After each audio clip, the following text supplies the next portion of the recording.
Good evening. My name is Tim Davis, and I'm the coordinator of the BCTC Theater program. We'd like to welcome you to tonight's production of the COVID Monologues. This is our first production for the 2020 season, and it is a show that is very special as it was devised and created by our own theater students, by our own faculty, and by some very gifted local theater artists. We have a couple of thank yous that we have to say before we begin. I'd like to say a big thank you to the BCTC Humanities Division and to Dean Melanie Williamson. I'd like to say a big thank you to our own Jeremy Gillette, one of our alumni here at the BCTC Theater program, who gave us the benefit of his wisdom and his experience. We'd like to say thank you, a big, big thank you to Stephanie Fitch and all of her film students who have gone above and beyond to help us bring this to you in these weird, uncertain times. But we found a way to bring this show to you, and we're very excited that we're able to do this. Artists create art, and we know there's a lot going on in the world right now, but this is a very important piece, and it's a piece that I think will have impact. I want to let you know that there is some harsh language in the piece. There are some very adult situations, and there might possibly be even some things that might be triggering for some of you. If so, my suggestion would be take a few minutes away from the screen. Each piece is about 5 to 7 minutes, so maybe hit that mute button if something triggers you, walk away, and then come back, and hopefully you'll have a better experience with the next piece. We're very, very proud and pleased to bring this piece of work to you. It's something that our students and our ensemble have all labored very hard on over these past few weeks, and we're incredibly proud of it, and we hope that you enjoy it.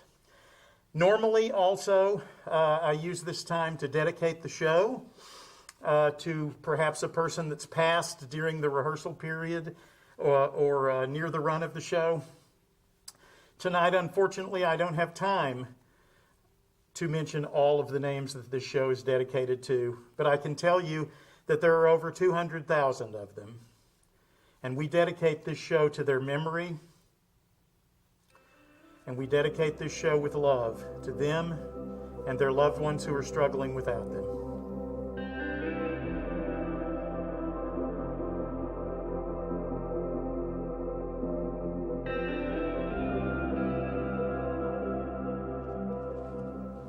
Hello, and welcome to Reality 2020. I am your professor. Now, if you're looking for Reality 2019, it is actually in the building behind us, but I'm afraid you can't get there from here, so you might as well hang around. We'll be stuck here together. Now, this class does fulfill the WTF requirement, as I am required to tell you, for advising purposes. Now, first, let's go over my qualifications for teaching this course. I have lived many years, and my training is specifically in living through years, both good and bad. I received my Lived Through Childhood degree in 1989 and have recently been named the chair of the, what year is it? Department of American Cultural Studies. Now, this class is broken down into 3 units, with each unit, tragically, building upon the last. Unit 1 is called, "This will probably only last a few weeks if everyone is smart and works together." In this unit, we will focus on the primary text for the course, discourses on an escalating collective existential porta-potty fire and the radical transformation of the self into an empty husk of insecurity, upon the completion of which we will compose cause and effect essays on rolls of hoarded toilet paper and craft them into masks. Finally, in Unit 1 will be the midterm exam, for which each student will be required to gaze into the abyss and then prepare a presentation on the degree to which the abyss gazes back into them. Please, save your questions until the end of the lecture. You will have many. Unit 2 is called, "Sure, we all have to suffer through this together, but you're kind of an asshole I now have to unfriend." In this unit, I have invited a couple of guest speakers, Pennywise the Clown and the Grim Reaper, to bring us a series of lectures entitled, "Isn't It Cute How You Mortals Think Things Can't Get Any Worse?" As for your Unit 2 assignment, your challenge will be to write a U.S. history lesson backward. It's a metaphor. Get it? Your final draft of this essay shall it be accompanied by an annotated bibliography that summarizes the following text. Number 1, maybe you haven't heard, essays on stuff we already agreed was bullshit. Number 2, my crotchety old grandfather was an ultra-conservative asshole, and even he hated Nazis. Number 3, WWJD 2020, whoa, dude, is that what you think he would do? Number 4, how about some real, honest-to-goodness, no BS, actual legal consequences for the murderer of Breonna Taylor? And number 5, rock horridly, statues of dicks and the cocks who want them to remain erect in our town squares. By the way, the grading policy is that all grades are final. If you think I have neglected a particular grade or graded you unfairly on any particular assignment, I will just remind you that all grades matter and will remain unmoved by your complaint. And finally, Unit 3 has no title because nothing makes any sense anymore. So we will spend most of this section channeling QAnon through automatic writing and searching for missing children in mail order catalogs. Thank you all. Get to work on those presentations, and let's have a great semester, shall we?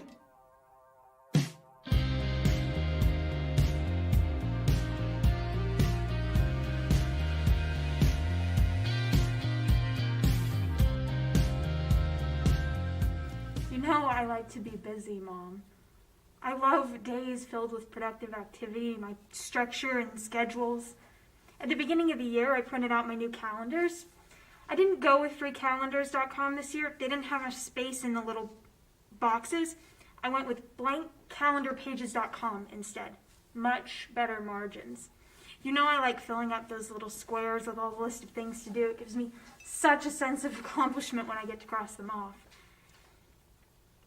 That's why it was so hard when I had to start erasing things. When you left to take care of Grandma, it left me truly, constantly alone for the first time in my life. You've always been here, even when I'm not. I knew the time was coming when we would live apart, and I was even looking forward to it, but nothing could have prepared me for the complete uncertainty of having my daily routine swept out from under me. Lauren staying here helped for the first few weeks. It almost felt like a vacation at first, but once she left, I was completely unproductive. Binging TV shows and scrolling on my phone for hours, just trying to distract myself. Till one night, it all caught up with me. Running from it all day on the treadmill hadn't worked. My worst fears were plaguing me, and I couldn't get it away. I realized I'd been using my busy schedule to keep from being alone with myself because I didn't like me anymore. I didn't like the person I was becoming. You saw how my demeanor changed in the months prior. I had a bad attitude that started at work and then began to seep into other things. I wasn't being the fair, even-keeled yes woman that I pride myself on being. I was being harsh, gruff, and demanding for no reason. You know that's not who I want to be. Anyway, that night, I called you crying and you told me to pray about it. I think I ended up staying up till 2 a.m., sobbing in front of the crucifix in the dining room. I felt so alone, so far from God and anyone else, desperate to connect. I knew I couldn't get through this on my own, but reaching out to anyone for help seemed too hard, so I just poured my heart out to the one person I knew wouldn't tell my secrets. You know I don't talk much about how much my faith means to me. I want to be accepting of others' beliefs and not seen as pushing mine onto them. But the truth is, without my faith in God, I wouldn't be here, and that night proved it to me.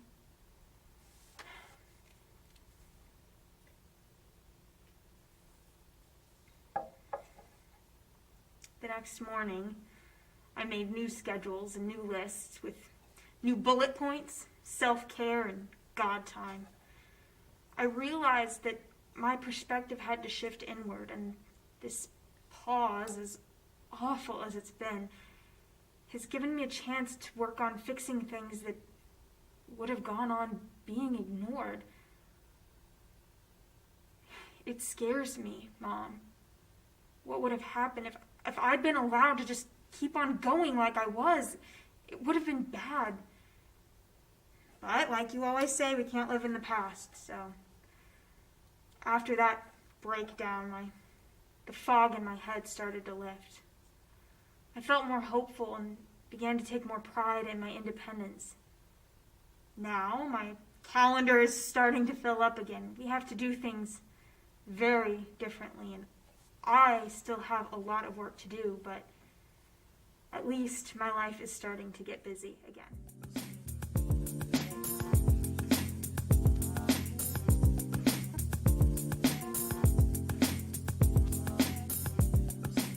Girl, quarantine has taken a huge toll on me. I'm really missing outside, and I don't know how many more Martin and Fresh Prince reruns I can take. I started singing more, dancing more, and accidentally, while rummaging through the fridge for a little snackety snack, I started to hum a tune. Deck the halls. Like, girl, get your ice cream and return to your cave you call a room. But that first bite of ice cream will have you like, yes, sis, slay me! But you know what? I just can't take it anymore. I literally just can't! But it's for the best. I haven't seen a roller coaster or a fried Twinkie in about a year, and my stomach is tripping from FFW. Fair food withdrawal. No chicken on a stick. No fried Oreos with extra powdered sugar. And the lemonade. They say you can social distance, but I'm scared to go outside and have natural selection take place on me. But I would kill for a blooming onion. Oh man, all the parties that were planned though. Oh, it's such a shame. I can't. The life of the party in quarantine? I for sure cannot tell you the last time I heard, hey girl, how are you? Or, act up, you can get snatched up. But doesn't make sense, does it? This means I have to party by myself and put on lashes for no reason. I missed the turn up. And the little ew the girls would do on my song came on. The blaring of 808s and the mixes of new and old favorites. But that's fine though, because some party DJs are trash and now I get to control the music. But not for long though, because I believe this too shall pass and OTW will be back in our vocabulary soon. And trust me, honey, the moves are ready.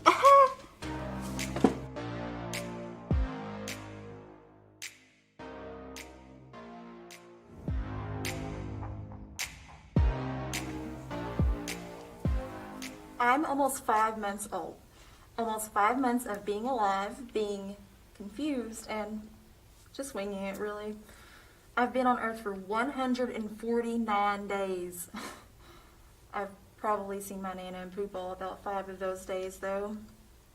Last year at this time, when I was announced to the world, I heard my aunt talk about how we would have this big sleepover for when I make my arrival. But why didn't that happen? Where was everyone? Did my Aunt Kendall lie? I mean, where were my aunts and uncles and cousins and grandparents and my big brother? Where was he at? And why did my daddy have a mask on? Is that normal? Why is it when I came home from the hospital a few days later, my big brother and granny kept rubbing this strong, clear, smelly stuff through their hands? Ugh. Is it because of me? Is there something wrong with me? Why am I so fragile? And why does Mommy rush to the shower when she gets home from working at the hospital? I mean, didn't she miss me? Can't that wait? I missed her. Why can't we go to Nana and Poopa's house? Why am I looking at them through a screen? Is this normal? Will there ever be a day where we can all be together as a family and not worry about the worst? I'm confused. I have so many questions, but I can't ask them. I haven't figured out how to do that yet. Hopefully by the time all of this is over, I can ask questions. This will all be over with.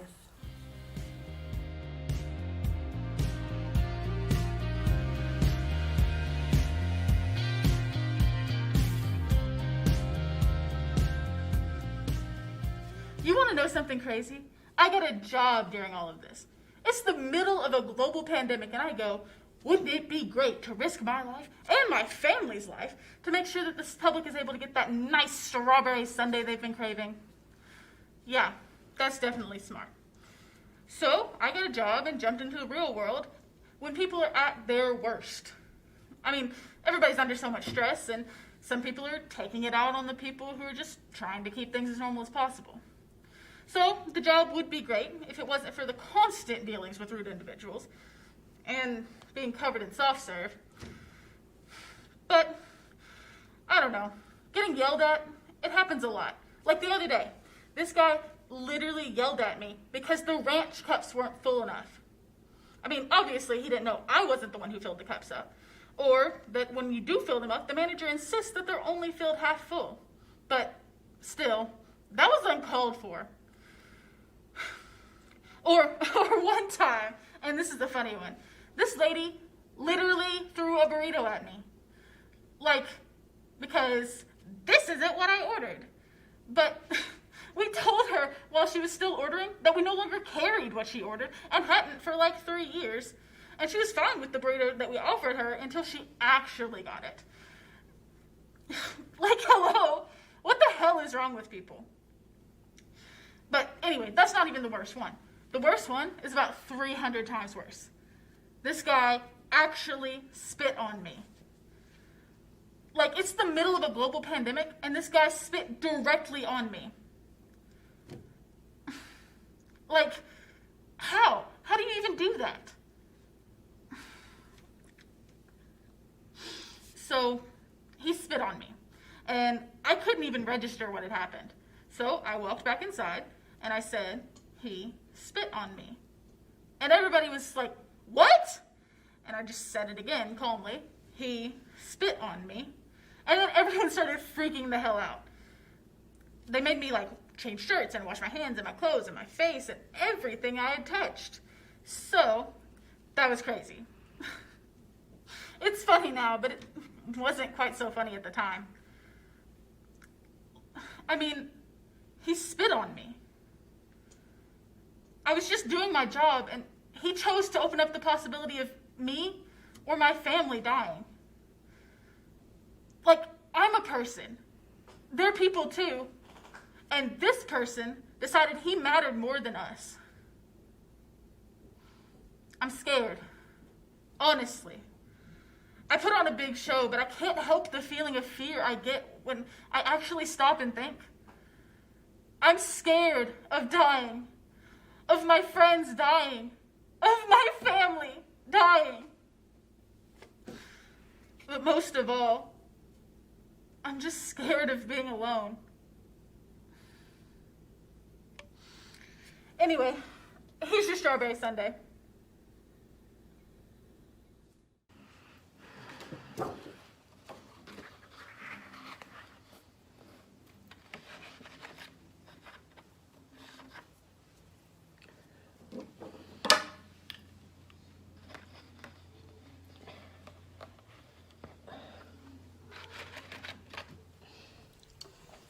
As we continue these fine presentations, I want you to pause for a second to let it sink in that this is only the midterm. I also want you to keep in mind what we've covered about the multiverse so far. Look, I know this is a business writing class, okay, but I put that curriculum aside. Academic freedom. This is what the effing plague has done to my mind. It has driven me into the arms of theoretical physics. Look, just try to remember it this way and maybe it'll help. Everything that can happen must happen. But see, every second is leading to another second, and every molecule stands poised to change, to evolve, to decay or thrive. And since change is, after all, the only constant, every decision waits to be made. Every consequence lurks in the wings for its entrance, and all of those things happen. Every decision is made. But we just can't see all of it happening because we make only one decision from our subjective perspective, and a molecule can only be in one state at a time, yet we know it is happening beyond our perception and common sense because math and science tell us it is happening. And we are simply limited to perceiving only one version of reality at a time. And true or false? Oh, did I not tell you this was a pop quiz? That's okay. Just do your best. You can make up the points with your presentations, which I'm sure will continue to be fine. Or not. Hell, in a certain proportion of universes, some of these lectures are probably given by a dog. Or a baby. I mean, probably not, because nothing can happen that doesn't obey the laws of physics. But you get what I'm saying. But let's get on with what's happening in this universe, shall we? I'm going to go have a drink.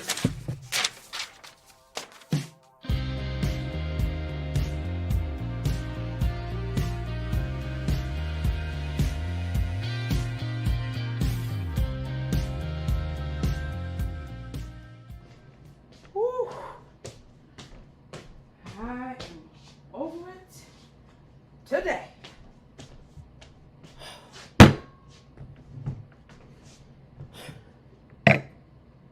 Can I vent? Bear with me.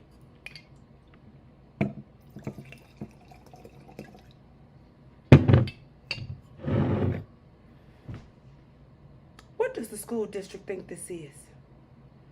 Maybe it's not the school district. Maybe it's the teachers. No, it can't be the teachers. I'm one of the teachers. I'm one of the teachers. And we're trying to figure this thing out on a wing and a prayer. As a teacher, I got a one-on-one look on how stressful the first week of school was. We are trying our hardest to educate these kids through a screen. And it's like, we can't win for losing. The district wants us to learn 15 different programs overnight and then teach the kids how to use something that we barely know how to use. And that's if the kids even show up to class. 6,000. 6,000 kids have never shown up to a virtual class in my school district.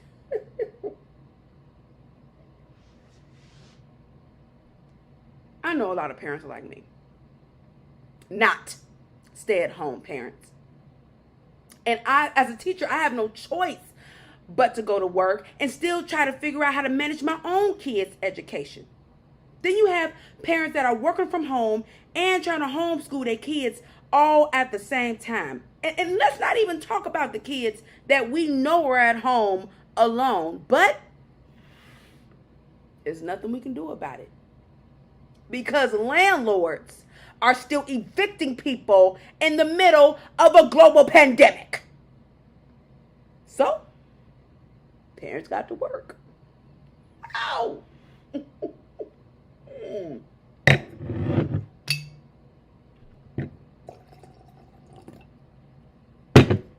you even imagine what the parents with special needs kids are dealing with right now? Simply trying to figure out how to explain what the hell is going on in this world has to be a challenge in itself. And I mean, no wonder the parents are cussing us out every 5 minutes. But we're here. We're here. We're here trying to educate their children, and they're treating us like we're the enemy. And I swear to God, if I see one more parent walk across my Google Meet class like I can't see their half-naked ass in the background, I'm going to lose my shit.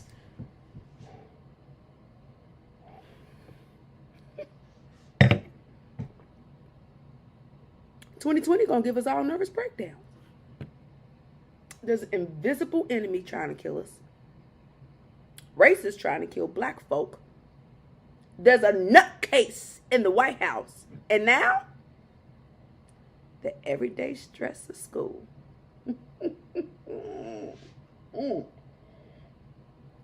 I know what I'm going to do.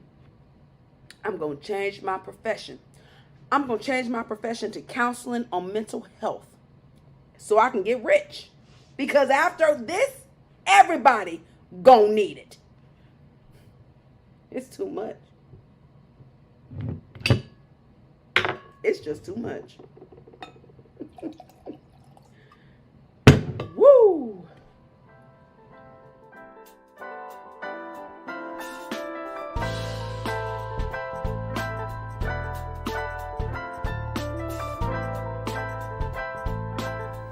I always thought of myself as an introvert and thought that being by myself in a world of isolation would be fine. Boy, was I wrong. This being by myself is driving me crazy. I always knew that it was important for me to get out and do something every day. But I also thought that I would be fine not having to get out and do something every day. Now, I just know how much I need my work and other people. When school went remote in the spring, I went for several weeks without seeing another face besides my husband's. Now he is the ultimate introvert and is perfectly happy to sit and watch TV for 15 hours a day. I can't do that. It makes me crazy. I have to move and breathe outside air. I have to walk and cover ground and soak up some sunshine. And I have to talk. My mother said that when I was born, they had to clip my tongue free and that it never stopped moving after that procedure. Ha ha, Mother. But there's a lot of truth to what she said. I have to talk. And talking requires listeners and other talkers. I need people. That's why I sometimes latch on to even strangers to make conversation. Sorry. So now that school has started back in the fall, I am just really anxious about seeing people in person again. I meet up to 12 students at a time in my classroom, and it just keeps my stomach stirred up being in close contact again. I'm just exhausted by having to switch back and forth between my mask and my face shield and trying to meet the needs of the students in the classroom and balance that with the needs of the students who are online, all in the same class session.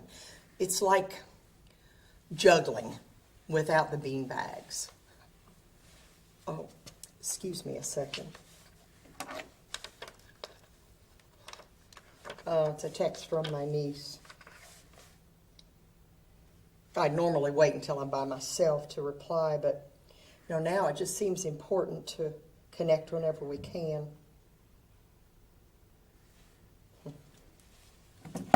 And what a surprise. My screen time was up 7% last week.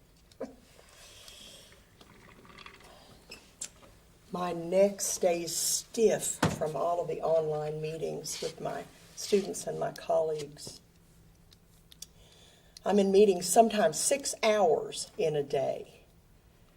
And online meetings aren't like in-person meetings where you can halfway pay attention and play games on your phone.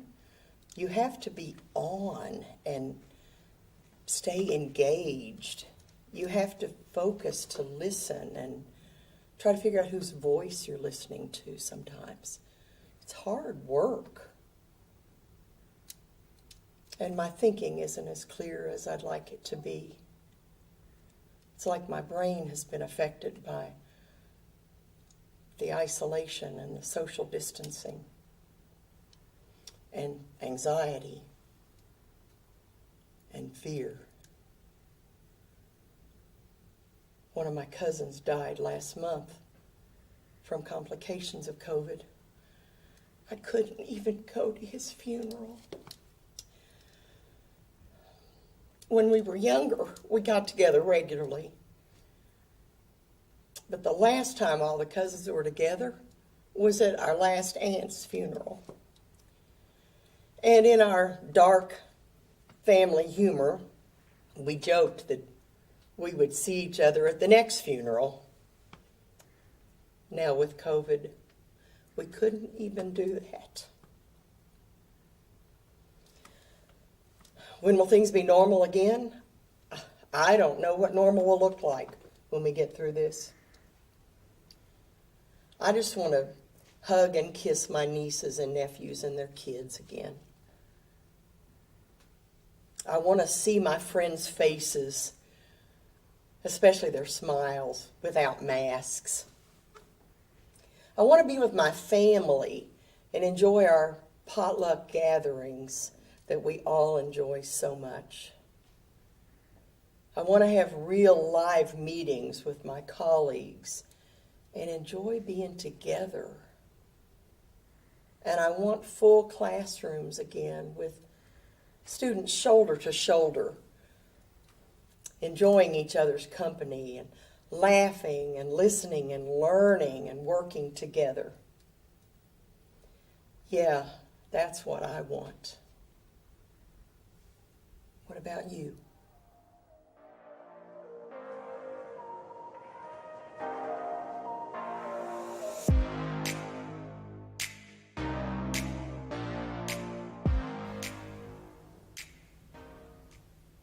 Fine.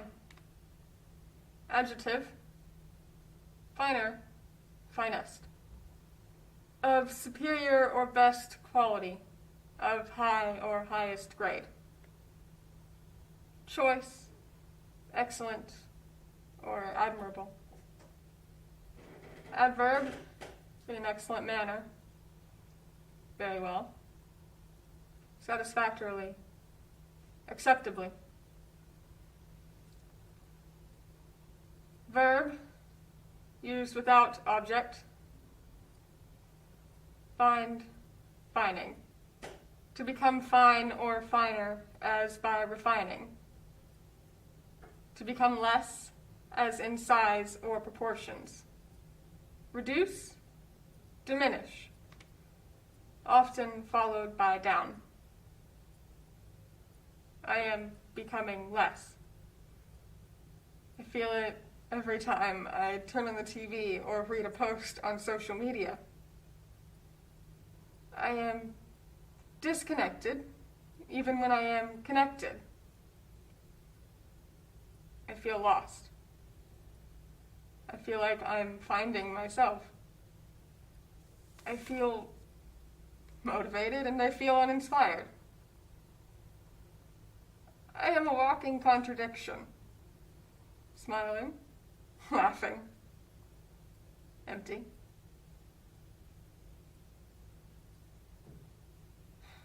I'm tired. I'm so damn tired. I'm tired of the negativity. I'm tired of the positivity. I'm tired of the uncertainty. I'm tired of the story changing every fucking day. I'm tired of being fine. I want to be more than fine. I want to be more. To feel more. To see more. To speak more. To mean more. But I'm fine. Of course, I'm fine. I'm fine with not high-fiving my friends. I'm fine with not moving from my bed most days, with not looking people in the eye at the grocery store. I'm fine with not hugging my mother. Fine with not being able to attend the funeral of a loved one with the continual bereavement of humanity. I'm fine with watching my community burn and my country turn on itself. wanting to voice my opinion, and then knowing that I'm unable to. I'm fine.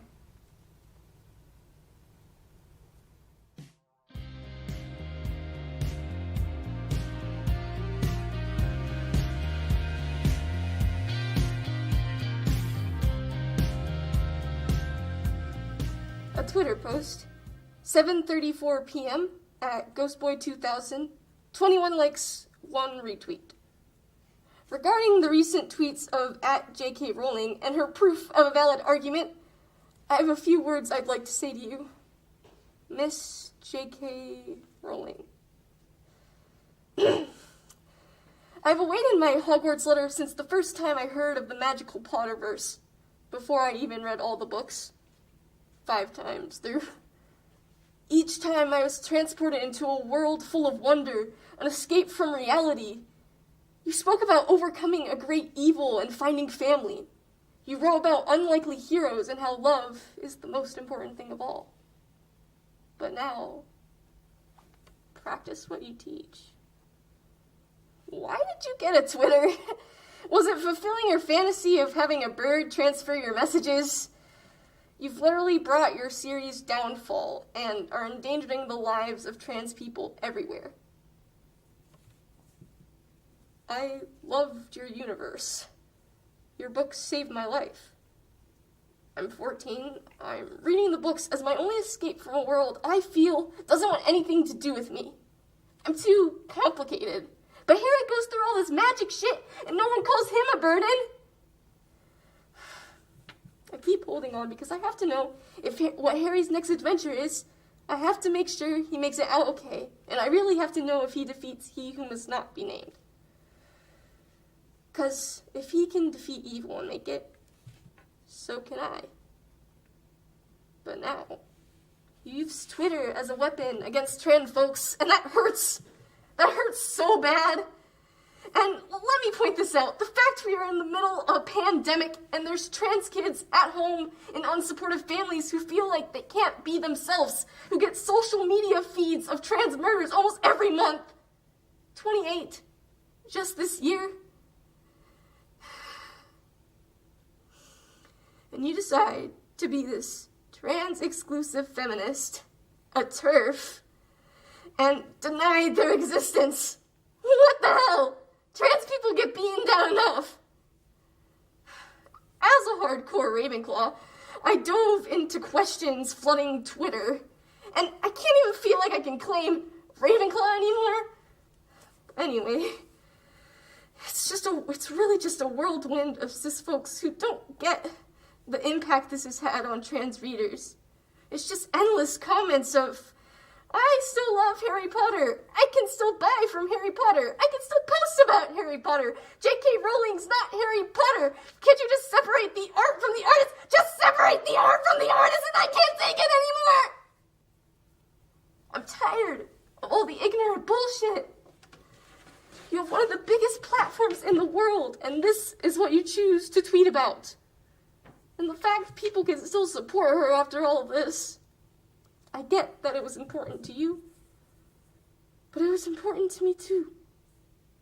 I thank Harry Potter for what it did to me, but did for me. But the fact the author is so obviously transphobic, like gives back an award to a foundation who called her out transphobic, writes a goddamn essay on how her views are correct. I just don't think I can support the author or the books. I'm giving myself permission to just be frustrated and mad at this author for a while. Because when your safety net is teared, the whole world feels like it's out to get you. So for now, Expelia fucking Armis.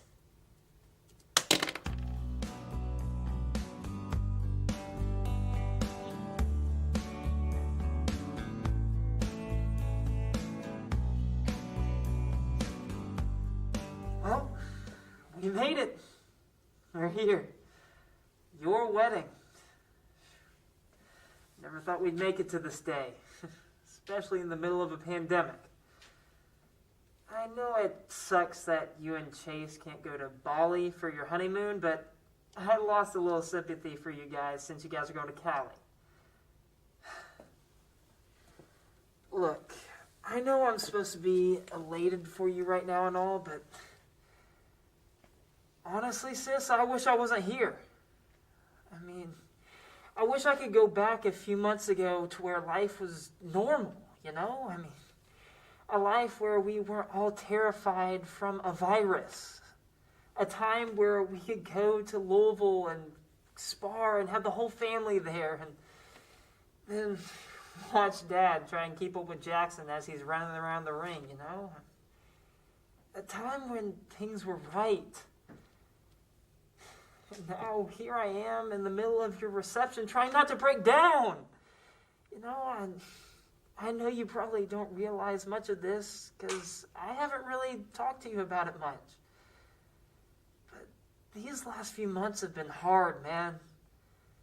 I mean, obviously everything in the world has changed drastically. I mean, hell, half the family couldn't even be here because of restrictions and we're all wearing masks, for God's sake. But life has changed for me, too. I mean, Mom and Dad are talking about moving out of the state, and here I am at your wedding, which is beautiful. But you're about to move across the country. Needless to say, that's a lot to process. And look, I want you, Mom and Dad, all of you, to chase your dreams and be who you are and what you were made to be. I mean, hell, I've been trying to get out of the house now for the past 3 years. But it's always now going to be a bit different knowing you're not 10 minutes away. And I've tried to tell myself that, hey, it's going to be okay. It's just the way life goes, you know? But, I mean, today it hit me. We're never going to have the family like this together again. And for a close family like ours, it really sucks. Look, sis, I love you. That's never going to change. I just had this on my mind and need to tell you because it's just going to take some time to get used to. Oh, crap. Mom's now signaling me to give a speech. Haven't even had time to prepare this one, so here goes nothing. Hope you like it. Ladies and gentlemen, may I have your attention, please? I'd like to say a few words.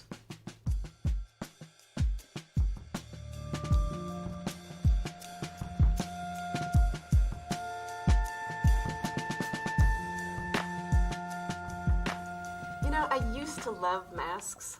You know, like the ones that you wear for Halloween? So sneaky and stealthy. I could pretend to be anything and you would wonder who I was. I could be Wonder Woman and you would know.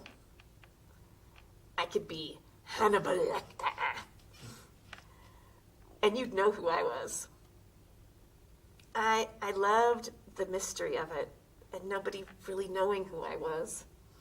That squinty thing that people do, and they're like, who is that under there? I like being anonymous. I used to go to the airport bar when I was going to the airport. I had a flight, and so I would get there a little bit early, and I would go to the bar, and I'd get a drink, and I'd sit up there, and I'd be all mysterious and exotic and interesting. And I loved it. I loved to sort of have that mask on. I was anonymous. But you know, it's not romantic anymore. I go to Kroger with this mask on, and I'm fearful that I might look at you, and you look at me, and we get each other sick. I go to Kroger, and I'm trying to mess with the produce bag, and I can't open the darn thing up. I'm looking at you down the aisle, and I don't know what you're thinking. I don't know what you're feeling, and I can't see your smile. You know, wearing this mask feels like some political stance that I have to take that one, I give a shit about other people. And then, on the other hand, I am surrendering to this fucked up response that my own country has had to this pandemic. You know, here was my first mask. I loved it. It was from my sister-in-law. It's a bandit mask. She has a boutique in Los Angeles, and she caught on to this outbreak really fast and made 1 million of them. She's awesome. She had this mantra at her store that said, do your part and just wear your freaking mask. This mask came along a little later. This one is from my ex-husband's girlfriend. Damn, she is good. Look at this. The nice elastic stuff, the double-sided thing, and look at that, the little nose thing. Wow, it's impressive. It's just not who I am. You know, masks are powerful, like the one I wore in my 20s.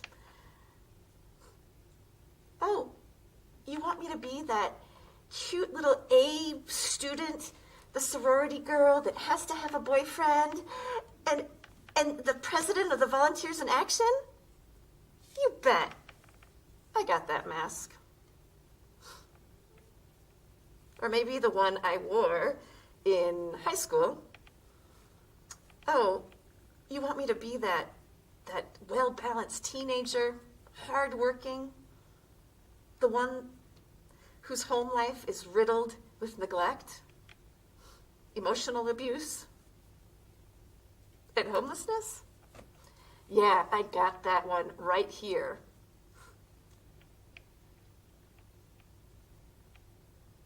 You know, I am terrified of not wearing a mask. If I take mine off, I could hurt you. If you take yours off, you could hurt me. I don't know what the response would be, but they have a purpose, you know. They have a purpose to protect me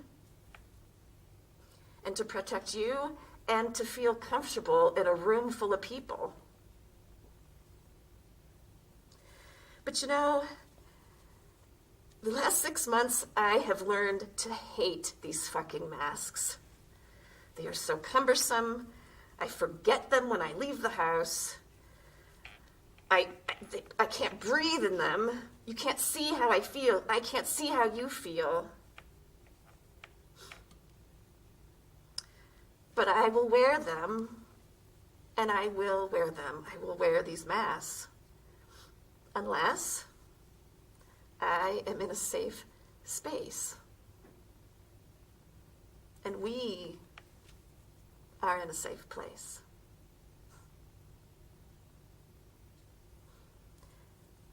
You know, I kind of just really want to go back to that airport bar.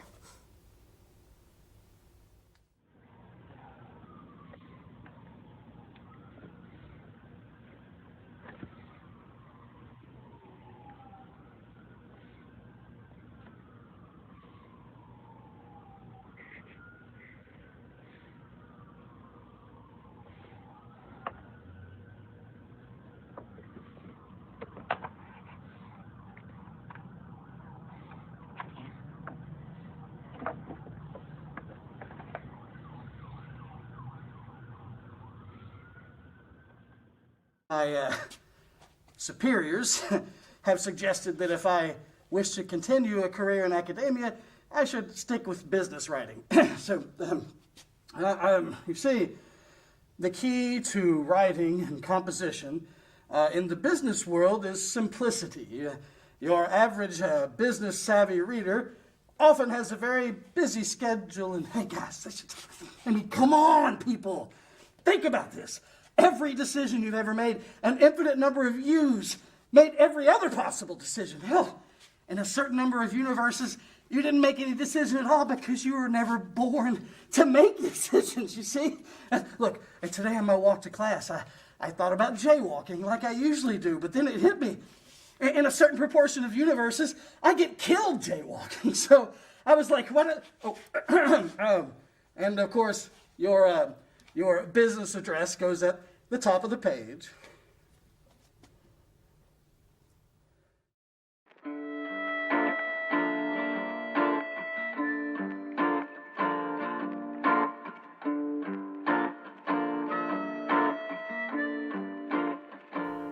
Hello. If you're watching this, it means I'm probably dead. I haven't left this apartment in 3 months. I sleep during the day. Everything is so backward. I get groceries and supplies delivered a couple days a week, and at night I hide here. Watch TV. Read up on how to possibly beat this thing, if you can beat this thing. I don't think anybody knows, really. I scrub my house clean every day, top to bottom, trying to rid myself of anything that may have gotten in. I am terrified that this thing has my number, that I'm already too weak, compromised. It's wearing me down. I have to be so careful of every move. Maybe it'll come when I'm not looking. Maybe one day the grocery delivery lady will come in just a little bit late, cross my threshold, and bring it in with her. At first, I gained more weight. Now I've lost about 40 pounds. I can barely eat because I'm so scared.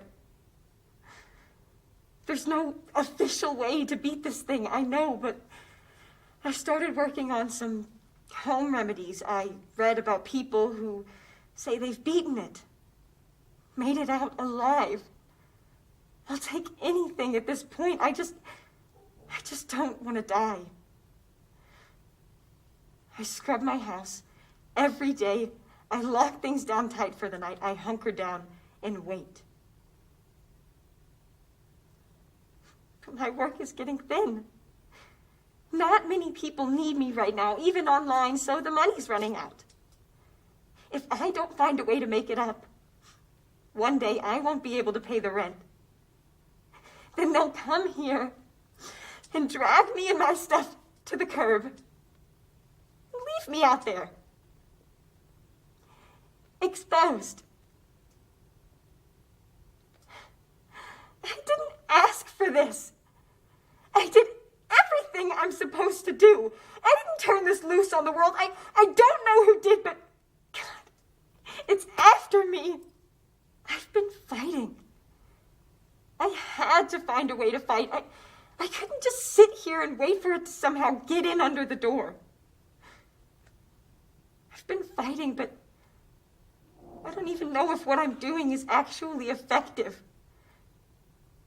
Maybe it could come in here any time and take me. But I've been fighting. I scrub my house every day. I order sage bundles online. I've put lines of ash, brick dust, salt around my windowsills and door thresholds, but I know this thing has my number. I hear it breathing outside my door every night, scratching.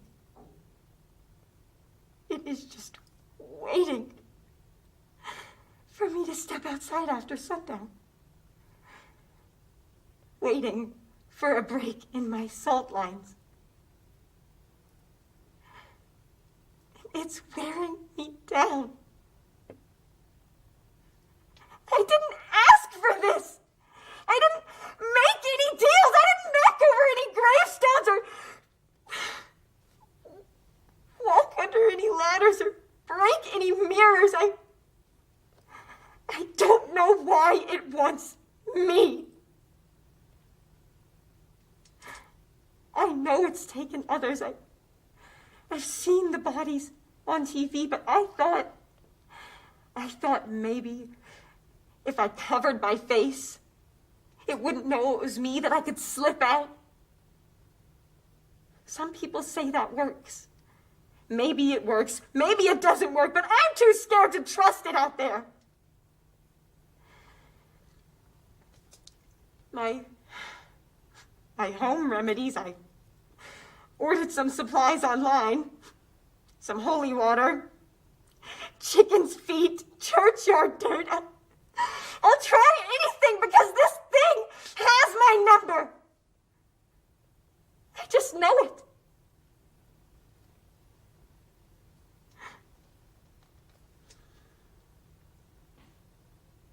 Maybe I can outlast it here.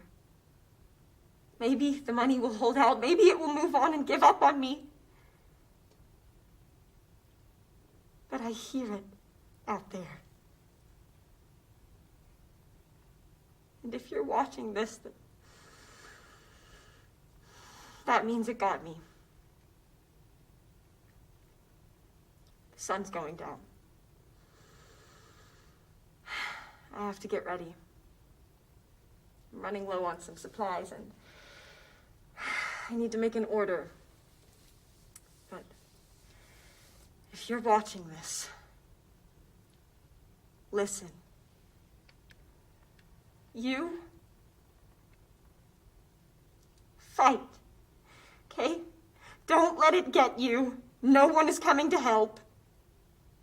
Maybe it's coming for us all. But today I drink my tonic, I spread my mojo dirt, I smoke and I scrub. But if you're watching this, then every day keep reminding me there's a hellhound on my trail, hellhound on my trail, hellhound on my trail. I'm a mail carrier from Northern California, and this is the 4th day in a row they've had me to double case. That is the equivalent of the U.S. Postal Service waving the white flag of surrender. Every day resembles this apocalyptic, dystopian, nightmarish hellscape with occasional donuts. Still on the fence about which is worse, heat and humidity back home or this blast furnace Sacramento Valley summer. Never worked under circumstances like this. You know, we got that unprecedented retail shutdown, and as a result of that, your post office has handled record volumes of parcels. My co-workers and I, we've been working 12-hour days every day. Wearing these masks in the heat. Job's one thing. Doing it in 100-degree heat, totally different. We are exhausted. Our bodies hurt. We don't smell very good at the end of the day. I don't hear much whining, though. We just roll our sleeves up, push on through, get shit done. It's quite a testament to everybody, to all of us. I appreciate y'all's love y'all are giving us on social media. And as you can see, I still, find little symbols of peace and love all in my life. This old plant we got ain't bloomed all summer. This week, check it out. Look what we got. See this little gray fleck right there? Ash. Ash from the fires just west of us. Well, I think we got us a metaphor. Out of the ash, we shall rise. Never had insomnia before last week anyway. I literally did not get a wink of sleep last night. Here I am, going back into work in about an hour. Yeah, I could call in sick, but I mean, what's that? What's that, another 10, 12 hours that somebody else has to absorb who's just as sick and tired as I am?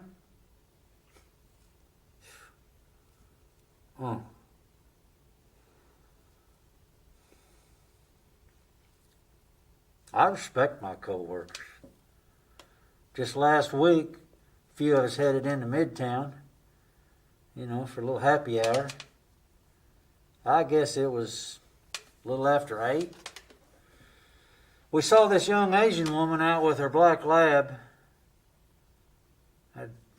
He's old, all gray and mangy at the muzzle, and tumors all on his underside, on his underbelly there, and struggling with his mobility and stability. I've seen her out there numerous times before. She always has to hold him up, help him keep his balance, and I've even seen her running right next to him, running in place, giving him that illusion that he's running and he's still young and strong.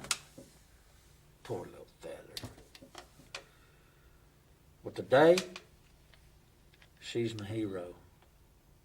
Because sometimes you just got to see somebody shine that light in these tough times.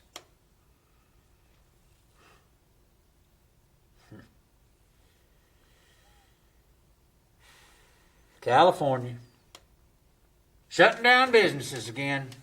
Hey, if any of y'all aren't working, no paycheck coming in,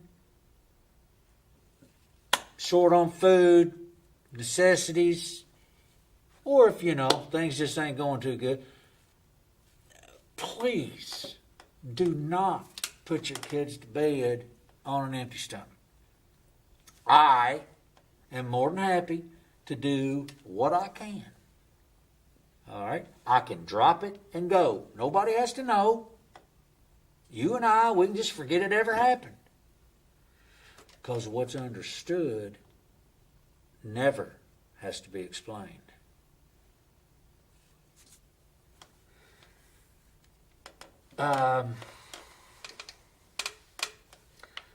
Here lately, I've shared with y'all some of the difficulties of those in my line of work. Well, let's add to that the new Postmaster General and what he's done to undermine our efforts from within. And then you got that crash of grievances we always have. Anywhere from our workload to the wildfires, destroying property, taking lives, fouling the air. We got more civil unrest in this dumpster fire of a slag heap we call a country. And in this, couple on my route made me a sign. Dear postal worker, thank you for doing your job during these conflicted, COVIDian, and smoky times. We value you. Don't give up. Don't quit. Don't give up. Don't give in. We appreciate you very much. And it was signed in solidarity. And it's got all their names right here. If you have ever doubted the power of a small gesture of compassion, don't. Just do it. This little, single, simple note, just conspicuously displayed, made all that shit fall away. At least for now. Made my day better. Now, choose love, stay well, and be kind. Now go wash your hands and don't forget your mask.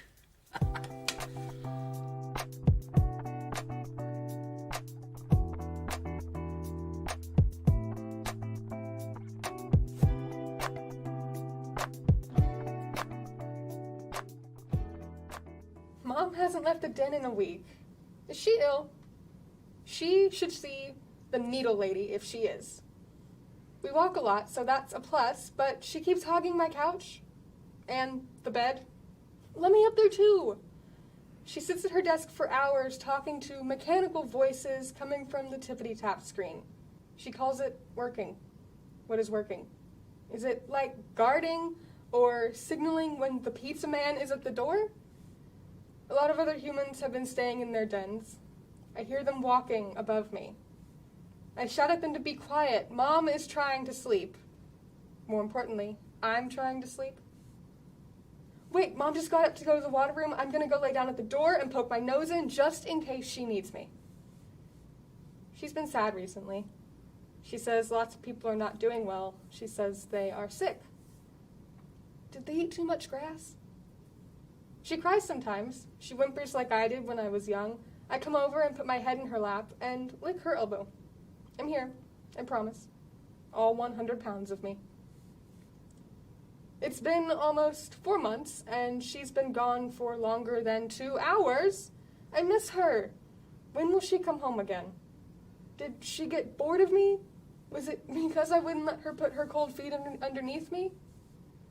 She says she's back at class, but I thought she was doing class here in the den. We don't walk as much either.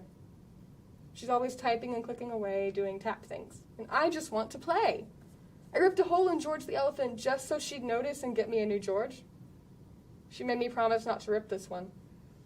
I promised, but I crossed a paw behind my back. I need a plan in case she leaves again. Oh, Mom's calling. It's finally time to go for a walk.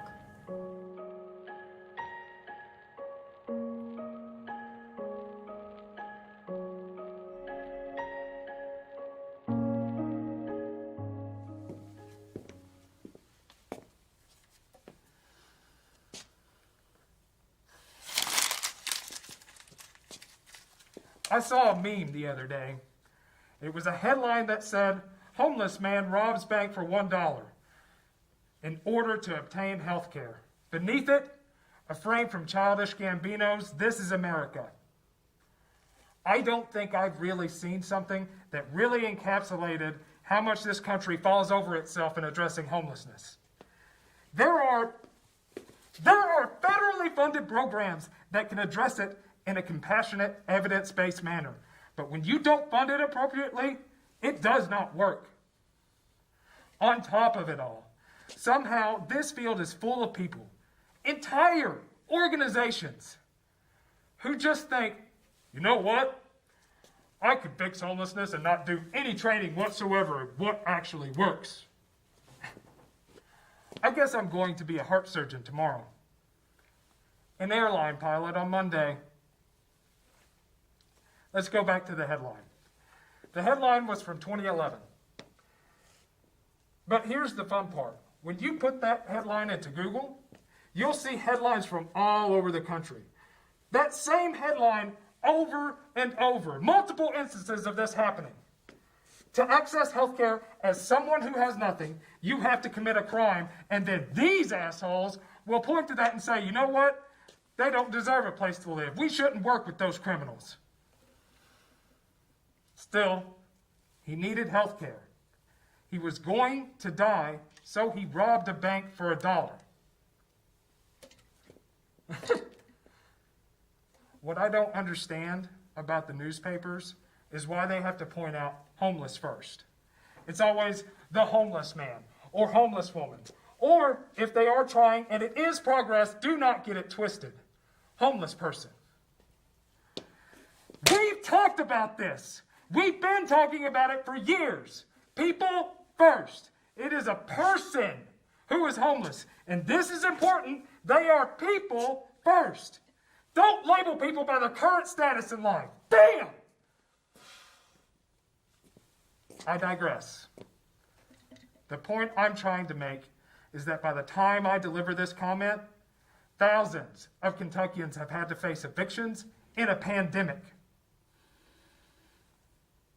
Our homelessness system is ill-equipped and is ill-funded. We know what works. We know what we need to do, and it will not take that much. It is a drop in the bucket to the defense budget. I mean a molecule. Just not buy $10,000 steel coffee mugs for a while and end homelessness. Skip a jet project and end homelessness. Just use the money saved to end homelessness. Other countries have figured this out, but we are so obsessed with punishment and making sure other people suffer just as we did. Nobody was there to help me. That's tragic. But why would you want somebody else to go through that? Why not make it to where no one ever has to go through it again? And if they did, they would not have to spend years on the street or in shelter before being deemed worthy of having a place to live. While we're on the subject of tragedy, why is it that city officials and police think that the solution to homelessness is to cart people off to other cities? This is a thing that happens a lot. We've got time for a story, looks like. Let's talk about Turner. When he was a young man, he did a lot of carpentry work. He even built his own home. Woke up early, got home late. Then Turner had an accident. He survived, but not without a lasting traumatic brain injury. He didn't have much in the way of an immediate family, so he ended up homeless, in and out of it for decades at this point. Now, everyone knows who he is, and he hates it because he doesn't know who they are. He doesn't remember most of the people he meets. He wanders the streets a lot by day. You see, it is unsightly to be homeless in a small town. Inconvenient, especially when it is incredibly tricky to work with someone who cannot even remember where they used to live. All this difficulty came to a head, and something had to be done. So the cops picked him up, took him to Lexington, and dropped him off under a bridge. That was their solution. Mission accomplished. Perfect crime, really, because he will never remember the name of the cop who picked him up. That's what they do. Just take the person who is homeless and drop them off under a bridge in Cincinnati, Paducah, Lexington. Can't even be bothered to go all the way to the actual shelter. There might be a record of it originating from their county. It would seem to me that it would make sense to take the money and the overtime that it took to cart this person off and help them out with a security deposit. Oh well, that's just nonsense, isn't it? They'll tell you to your face that they want to help, but they never have, and they never will. Of course, the landlords chomping at the bit don't help. Seems I struck a chord. You're right. You are absolutely right. You need to pay your bills too. And you know what you can do if you can't? And it would suck. I do not deny it would suck. You could stand in solidarity with your tenants and demand rent relief from Congress. Or you could sell the property. You've got equity in that property for the past 1 to 10 years this person has been paying rent. It's worth just as much, if not more, when you bought it. Don't give me that bullshit. Don't give me your bullshit. It would suck. But you know what? You're not ending up in a damn gutter. You're not trying to figure out how to pay for rent and for insulin. You're not trying to figure out how to make your car payment and rent. You're not trying to figure out how to pay for childcare and chemo and groceries and goddamn rent. You're ending up with a 5 to 6 figure deposit and one less property that you can frame as a loss. Or you get to be the hero and get paid. You're not robbing a bank for $1 in order to access health care in prison. Oh, if I have not made myself abundantly clear where I stand, if you are a landlord who has advocated for and chosen to evict for non-payment, or you think this is the right time to gentrify, you are a bottom-feeding reptile. Housing is a human right, and fuck you if you disagree.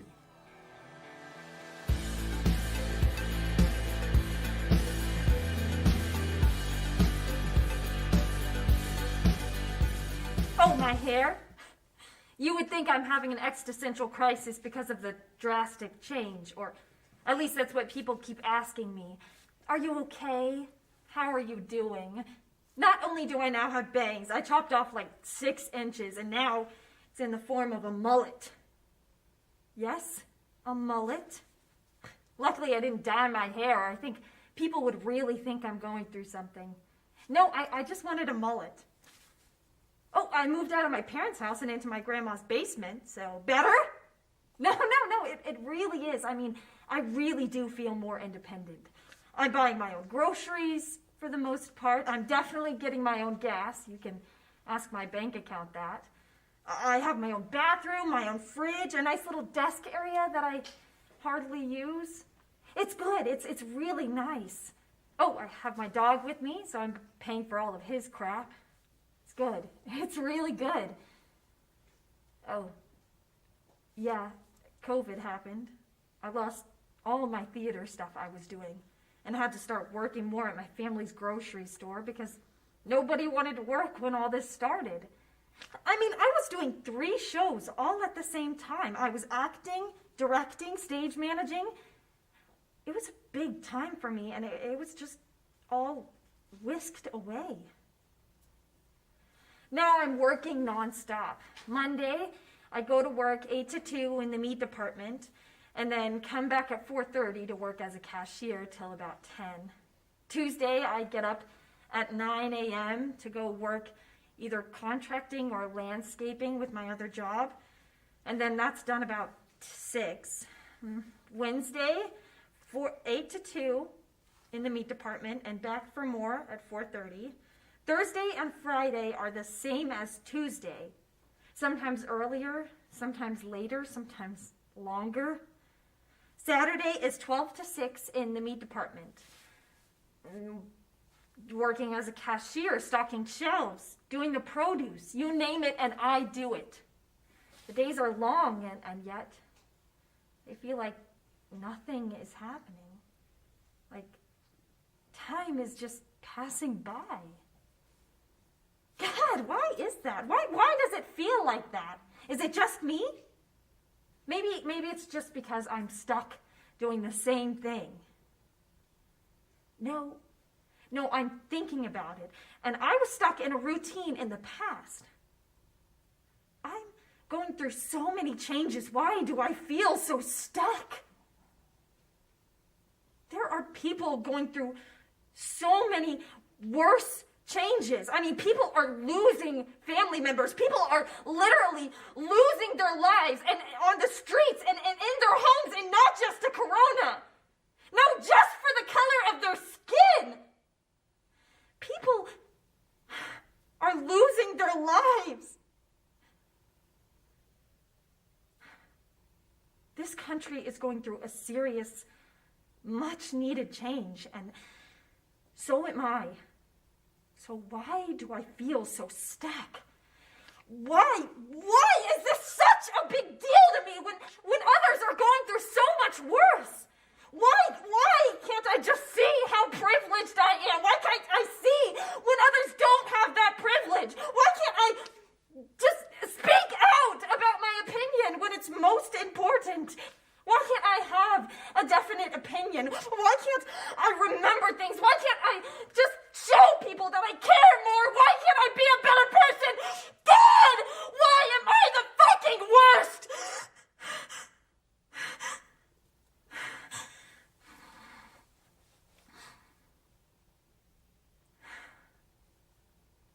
If everything around me is changing, why can't I?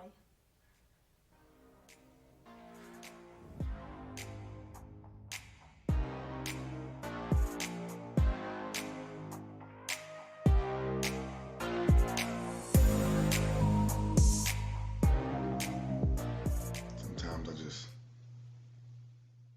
think about life and why things are the way they are. What's the point? It's just, excuse my melancholy attitude. I'm just tired. Oh, America's a funny place, man. Land of the brave and home of the free. Yeah, I'm not free to do a fucking thing. No, I'm not free to go outside and play with my toy gun for fear of somebody calling the cops and saying, hey, there's a black kid out here with a gun. And I'm not free to run down the street in a white neighborhood for fear of somebody walking up to me and going, what you do in this neighborhood? I'm not even free to reach in my registration and give it to the cop for fear of getting shot. So don't tell me I'm free. I'm not free to do a damn thing. And brave? Let me tell you what brave is. No. Brave is killing, serving, dying in all major wars. But yet, when you come back to your own country, they call you a nigger. They make you go around back to get your food. Drink from separate water fountains. You watch your family get killed and murdered in front of me. No, that's brave. Shit, that ain't brave, and I don't know what brave is.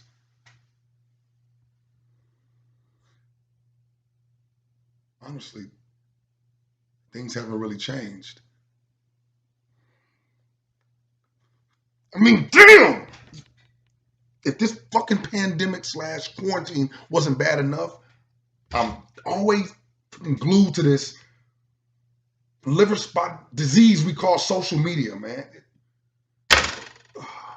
Do you know that there's still people in 2020 getting hung in trees?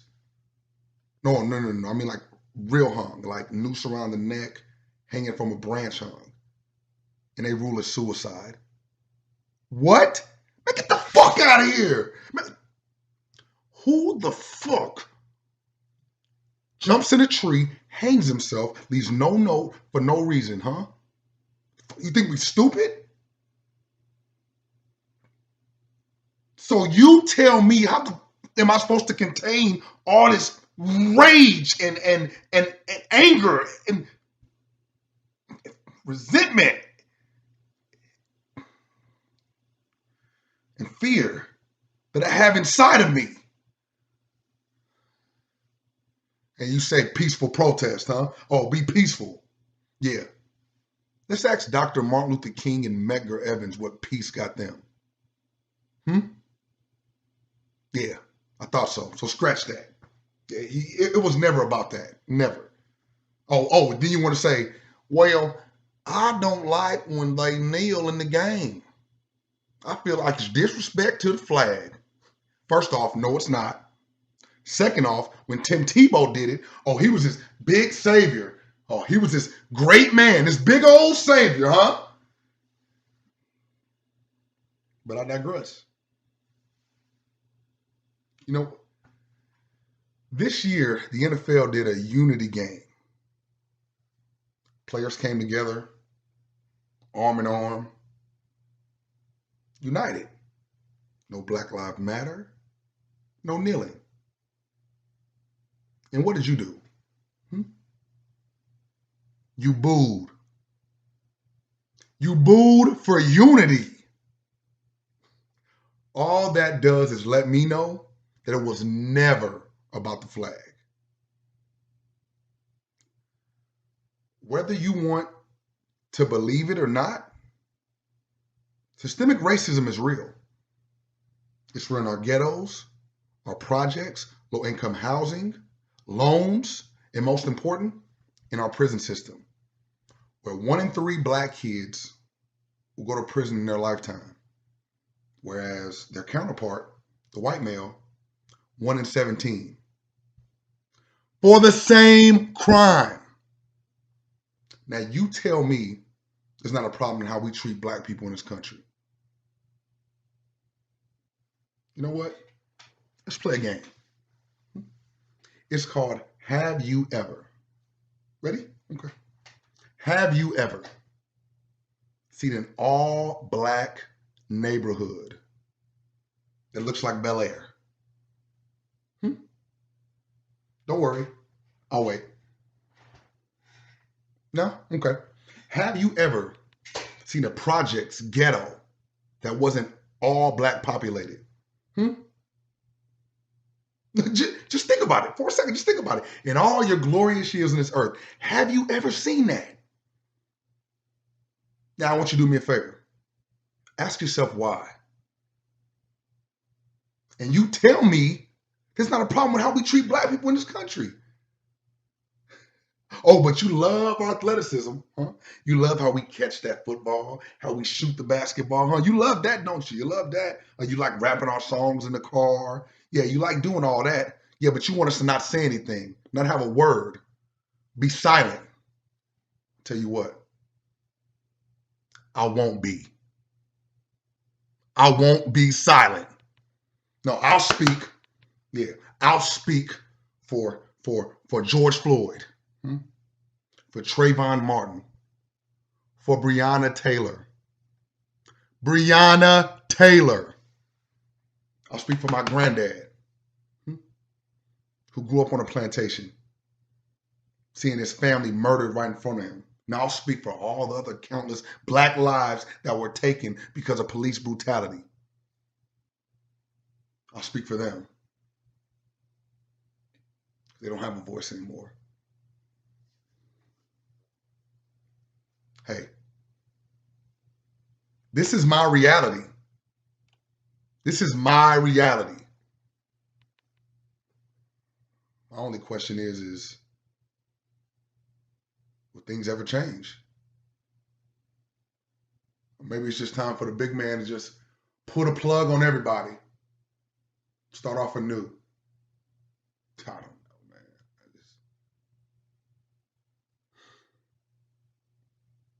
I guess for now, all I can do is hope. Yeah. All I can do is hope.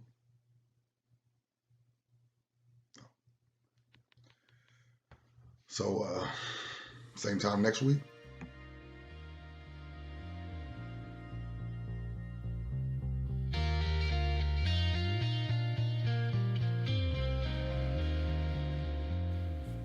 There's nothing left. I wake up every morning and I look at social media and the news and I see the world burning from behind a screen and there's nothing. Don't get me wrong. I want to help. I have looked under every nook and cranny, and there is nothing there. When this all began, the pandemic, I thought that I would never run out. I have always had more than enough to give. It all just kind of hit at once. At first, it was my family. A little bit here, a little bit there. Okay, it was little more than a little bit. But you know how kids are. Our needs are so great. And as a parent, you want to do more than just give it all to them. And if I had to do it all over again, I would. It's just a lot. And my husband, he's fighting his own demons. And of course, I gave some to him, though he'd never ask for it. He's my everything, my world, my for better and worse and all that. You know, this has been hard on all of us. We're stuck at home with our families and we can't see each other. Even the grocery delivery man runs away before he can get to the door. Not that I blame him, because it's scary what this illness can do. I have seen disaster films. I have read Stephen King novels. I just never thought it could happen to us. I think ancient civilizations thought it couldn't happen to them either. Guess it all just kind of ran out for them too. You know, even the average person can only give a shit for so long. And without proper leadership, without someone at the helm who actually gives a shit about his people, cares that his people are dying, that his people are getting sick, care about his people more than he cares about himself and his damn ratings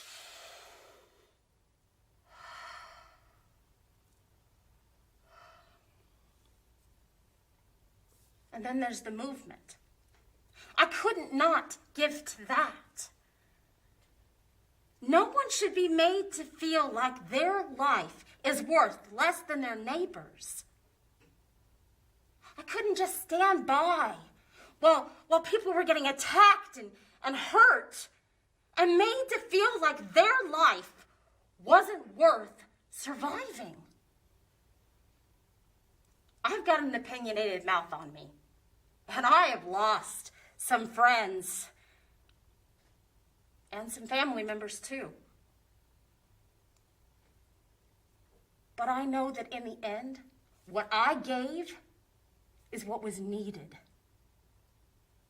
It's still needed. I just have nothing left.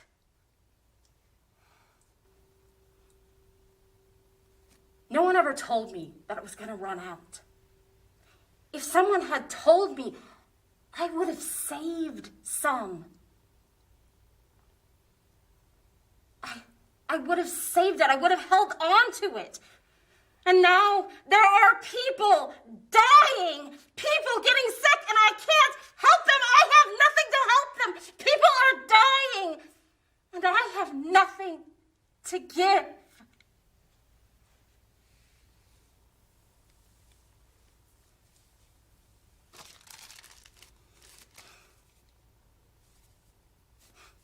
I almost forgot. When I got sick, not with the illness, but my friend Sasha, she sent me these. It says, everyone knows you're the best. N-O-S-E.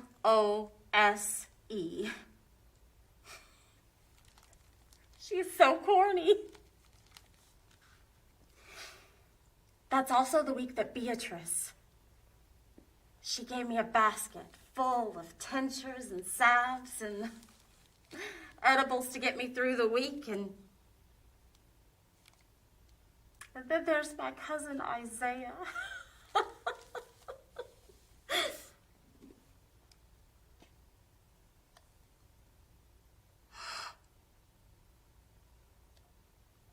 There it is.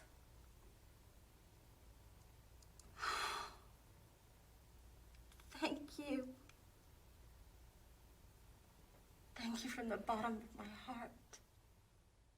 Hey, so technically I'm not supposed to be in the building. I mean, phrases like rank insubordination are being bandied about. But hey, in some proportion of the universes, I'm chair of the department. Okay, all right, so I'm losing it a little bit. But hey, to be fair, me losing my shit is right in keeping with Reality 2020. So technically I'm following the curriculum, you know? I'm chair of the department! Woohoo! And that curriculum is this. What you do matters. Yeah. Don't you see? Because you do all of it. Somewhere in time and space, another universe, some other you is making decisions that are different from yours. Sometimes vastly different and sometimes minorly different. So let some other you make the bad decisions. Ooh, let some other you get killed jaywalking because some 22-year-old was making a TikTok. Let some other you refuse to wear his face mask and spray selfishness all over everyone's faces. Let some other us elect a madman for president. Let some other us pack the Supreme Court with... Oh, shit. I gotta go. Oh, don't forget to sign the attendance sheet. It's going around.